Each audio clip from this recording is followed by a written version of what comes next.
statement outlined the importance of supporting indigenous enterprises to ensure their sustainability and growth in the competitive energy market.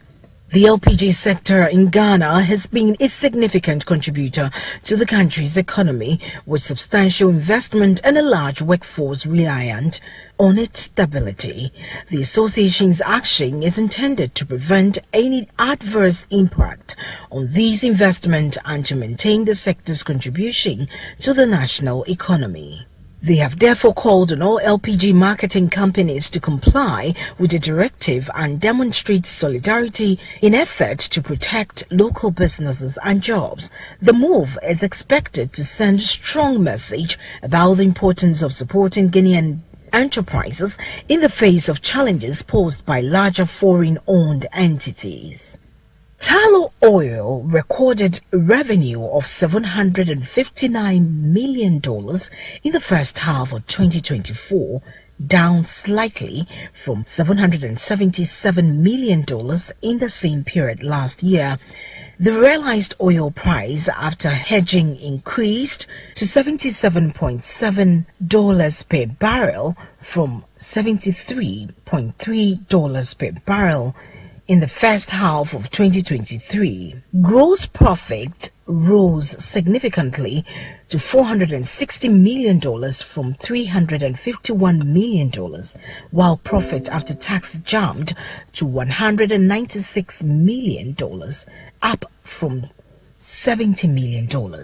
The company reduced its capital expenditure to $157 million from $187 million in the previous year, with decommissioning spending also down to $9 million from $44 million.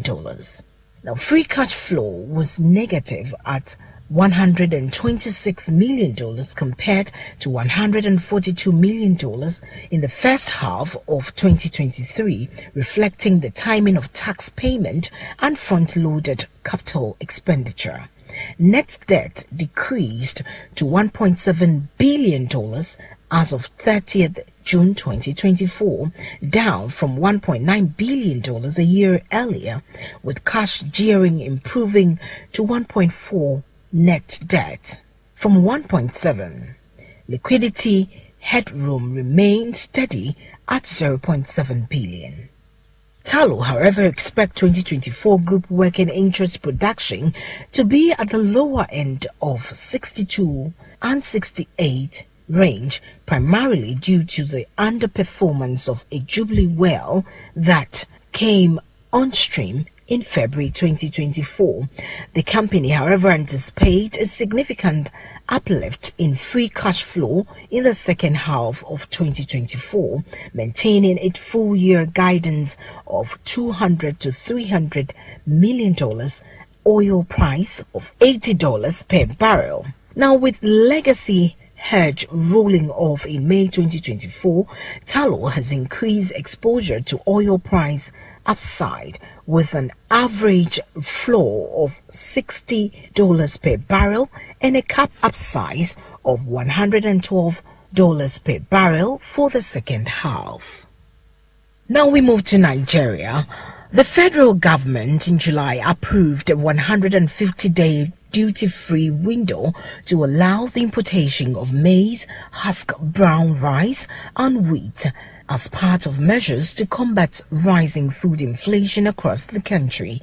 The initiative was based on the implementation of the Presidential Accelerated and Stabilization Advance Plan.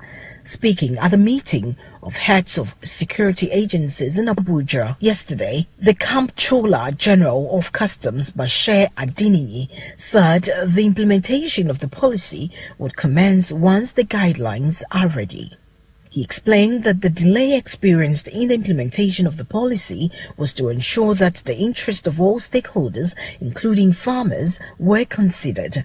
The custom boards urged Nigerians to be patient, adding that some of the imported items already in the country would be cleared without duty or taxes.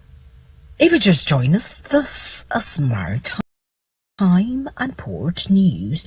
Let's move to the international front. Filipino officials confirmed over the weekend that all the Filipino crew members who were working on board the MSC Aries, which the vessel was seized, have now been released.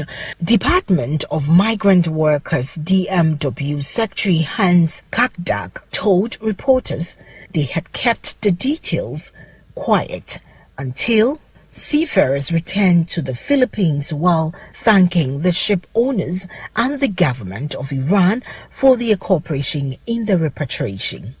Iran had previously agreed to swap the seafarers at the end of their contract with replacement to maintain the key functions of the vessel. And on this note, we'll wrap up this morning's edition of Maritime and Port News. Maritime and Port News is proudly sponsored by the Ghana Shippers Authority. They provide you with the best in oil shipping solutions. You can always contact the Mother Shippers House in Accra. Now, for more news like this, follow me on Instagram, Facebook, and on YouTube at I am Nanesi Boateng.